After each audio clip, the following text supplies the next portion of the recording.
24, the game, the latest adventure in the world of Jack Bauer and friends, taking place between season 2 and 3 of the TV show, which was, I'll just say off the bat, perfect for me because I never watched past season 2. I got a couple of episodes into season 3, didn't dislike it. I enjoyed what I watched, but I just never went back to it yet. Someday.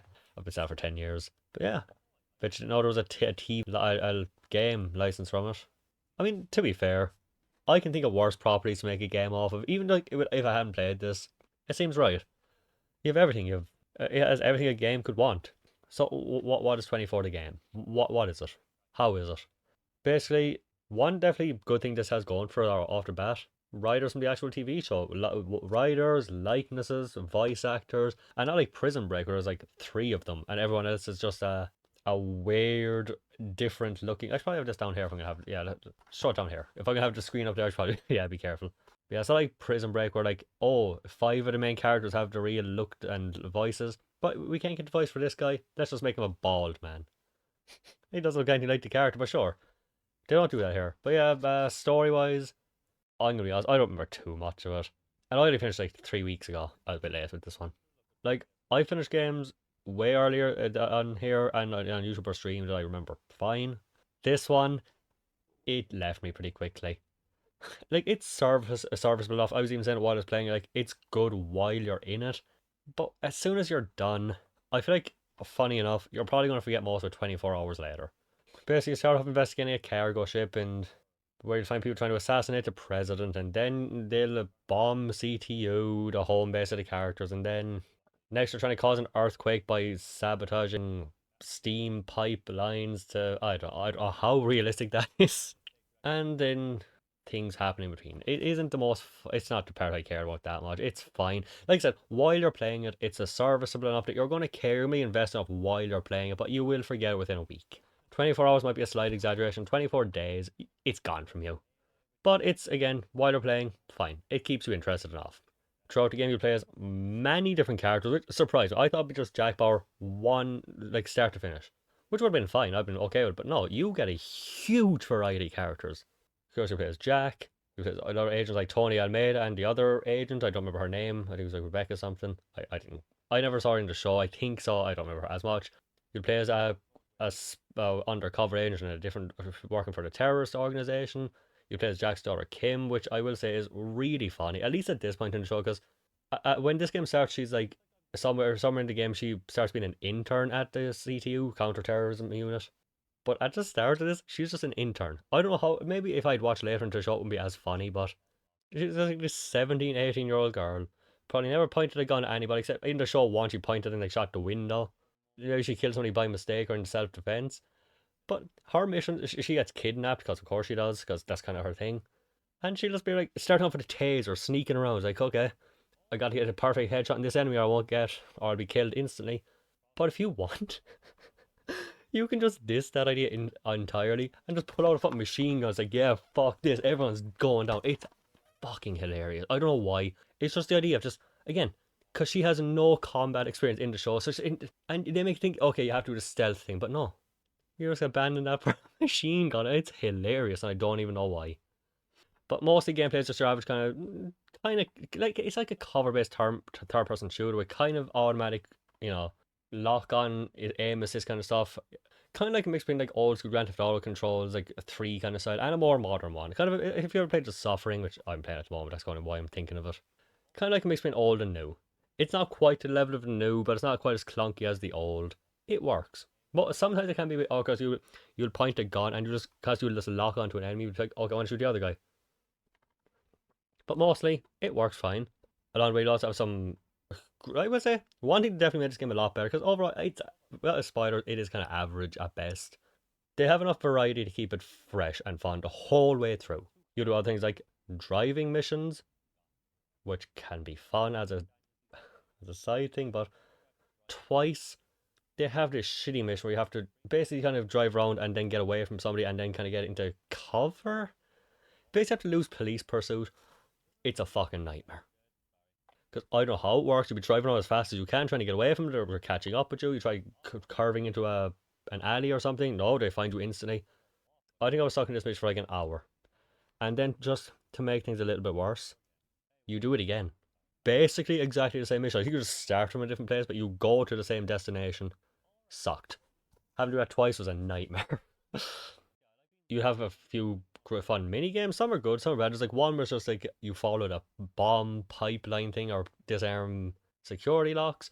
It's like if you press X, you'll go down. Now, square to go left, triangle up, and then circle to be right. And if you press the right one, you have like 5 seconds before the time goes away. These are intense. Sometimes they have like 4 sections to it, so it's kind of like it sucks to fail the fourth and have to do them all again. Sometimes they just give it to you. You're like, oh, I gotta press X. It's the only option. Now I'll press circle, the only option. Then another one, only option. Done. Kind of funny. They have an interrogation mini game, which oh my god, it starts off fun. Holy shit, does these get intense? Basically, it's like you have to interrogate somebody. You're picking calm, aggressive, or neutral. I think it is. And also do that. This thing is because you'll have a meter. And you have to get there'll be a line up here, and you will start like here. So I press triangle to get the line to go up. Okay, now you're up here, and you press a button to kind of confirm. That's fine, but then it gets harder and harder. So it starts like you'll be down here, and the thing will be going like this. Like, okay, I have to get up at just the right time. Okay, fine, I did. But then you get somewhere like it's going like this, and then the thing you have to click into is you have two things moving at the same time. How you're supposed to do is I don't know. How I did it, I don't know. And you have like a 4 minute time limit, and the amount of times I got like 10 seconds left, and I'm like, the last one is right there, and boom, I have to do the whole fucking thing again, because of course you do. My favorite minigame by far, though, it's like a code cracking game. So let's say you have A, B, C. That's the wrong code. So you switch A with B. You just swap them around, and then it'll show B in green. So B is in the right place. Oh, it's a much bigger code. It's like 6 letters. But it was so much fun. And you just have to get them all into green. They're green if it's right, red if it's not, and you just swap them around until you get them all right. This was a blast. The concept is fun. They're all simple enough because you have plenty of time, but I genuinely think if they made an entire game out of that mini game, instant buy. I'd love a full one. You know those mini games you play in games like wow. It's like with Bioshock pipe puzzles. If they made a full game with this, I know they have made like pipe puzzle games, but I would love.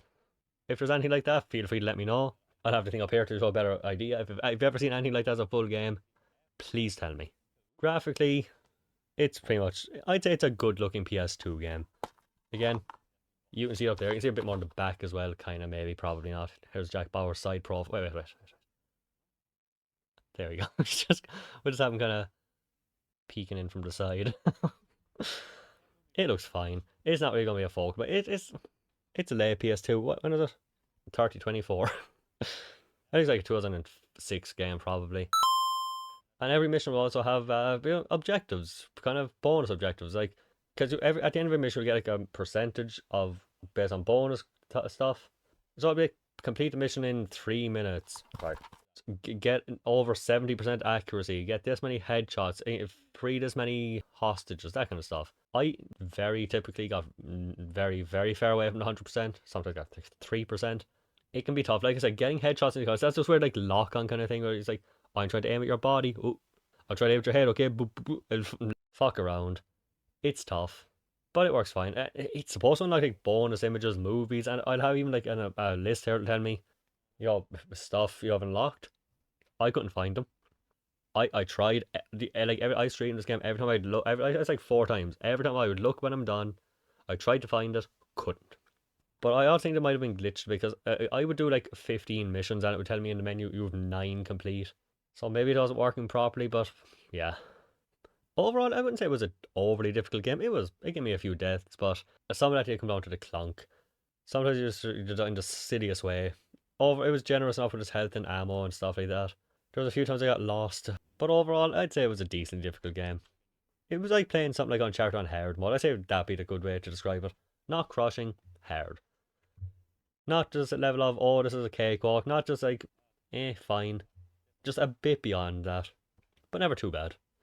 There was a helicopter boss fight that gave me a bit of trouble a few times, but it was really fun to fight, so it didn't matter too much. The driving section, like I said, that took me like an hour and a half maybe. And there was only one part in the game that really frustrated me. Basically, you would have a character hacking into a machine. It would take a certain amount of time. You had 2 minutes to do it. I don't know. You could probably do it in like a minute. But if she was getting shot at from like enemies could come from like up straight ahead, to the right, to the left, up here, and if they were shooting at her, she would not be doing the thing. She was scared. She couldn't do it. And they would come in shooting like before you knew they were there. What they were doing. she was getting shot. So I'd be like, okay, I think every enemy is dead that's around me. And it's like, oh, just help, I'm getting shot. Like, where? Where? What? How? Oh, up there apparently. Fuck you. But I said that took me a while as well. It wasn't even how long it took me. It was just, if there was ever a point in a game where I felt like this could be the part that completely locks me from finishing it, that was it. That fucking part there was it. I felt broken. Cause, like I said, it was like 2 minute time limit. It usually wouldn't get nearly that long if you died. I think once it did get to the time limit, but when you die that quickly, it hurts more. Oh my god. So this actually is going well. Except for this. Thanks, game. Thanks for lock again. And with the great lock on, it goes right to. There's literally not a second for it to go up. That's the fucking thing. This is bullshit. This is genuinely unfair. It's fine, it's fine. We just need one. I don't think I can handle any more of this. That was without a doubt one of the worst experiences of a game. Stop. That was one of the worst missions in game. Eventually got through it all, and then you got to the end of the game. A few difficult parts on the way, a few tough driving sections, a few really intense barrage of enemies, especially in the last section, which makes sense. In the end of the game, you go through this huge fucking waves of multiple rooms of enemies, and then the last boss is just driving away, and you're like, oh, what do we do? What do we do? No warning, no indication you're supposed to shoot the boat, but it worked out. You just have to shoot the boat a bit. It was terrifying, but thankfully I didn't the second go, so going through all that again after having to do it once. Oh, but yeah. Also, you're supposed to unlock different characters for missions. Again, another thing I couldn't find. It sounds like they had kind of stealthy missions too, which worked when it felt like it. But overall, it was decent. Actually, not much to say about it. I feel like I've described the game perfectly already. Decent enough story. While you're playing it, you will forget it. Minigames added a huge amount of freshness, and changing characters that massively helped with the freshness of this game. Because I would say, I would play this game for like 2.5 hours, and like, that'd be more than enough at a time. It could get tedious fast as well. Especially doing multiple. If you die a few times in the missions, you get sick of doing the same shit. But for a PS2 a TV license game, it's probably better than it has any right to be. It's average-ish. There's really not much to say about it. I honestly, I'm struggling already. Tony Almeida looks fucking hilarious in these graphics. Also, since it's a bit short, I want to show something. It doesn't have anything to do with the game. Just saying. That might be the worst picture of anybody ever. Like, Jack Bauer, or what's his name? Kiefer Sutherland, he's a handsome man. Did not do him justice here. Yeah, I don't know, it just looks plastic. I don't know. And there's the manual, by the way, just another Jack Bauer side shot. Oh, and of course, as you can probably expect, throughout the game, every once in a while, every not chapter, like you'll do a chapter like, oh, now it's 6:22, and as you're going through the game, it'll like randomly flash the timer on screen because it does keep to that stuff too. You know, every once in a while you'll finish a chapter and like it'll sort of beeping and the time. It keeps true to that. It's really cool. I like it. Like they had to do that for this game. Like how could they not? And every like time you finish like not a chapter like an hour yet, this takes place between 7 p.m. and 8 p.m. They do that for every hour. Which it's kind of funny to happen when you're doing like multiple times in a row, but if you're doing it like when you come back to it and that's the first thing you see, it's great. But yeah, overall, like I said, it's average. It's fine. If I was gonna rank this game overall, I'll give it a. I don't know. I think 4 feels appropriate. Even since this game is just on par, like average, it just doesn't feel right. It needed a lot more to be average. It's a little bit below average. Because while it can be fun, like a lot of it will drag. You'll probably get sick of it quickly. But I think it's worth playing if you're a fan. I got this in for €2. Easily worth it. It did kind of knock me out of my movie, TV license kick I was in at the moment, but not because it was bad. It's just, it was it was a bit of a chore. I will admit that. It was a bit of a chore to play through sometimes. But yeah, 24 the game. If you like the show and you haven't gotten past season 2, this might be for you. Thanks for watching. See you for the next one, which will probably be another what I'm playing through right now on stream. Probably 3, 4, I don't know, 3 or 4, could be 5, I don't know. Whenever it's done. The Suffering Ties the Bind will be next, probably. If I finish nothing between then and then. But yeah, if you ever play this, feel free to let me know. Thank you again for watching and see you for the next one.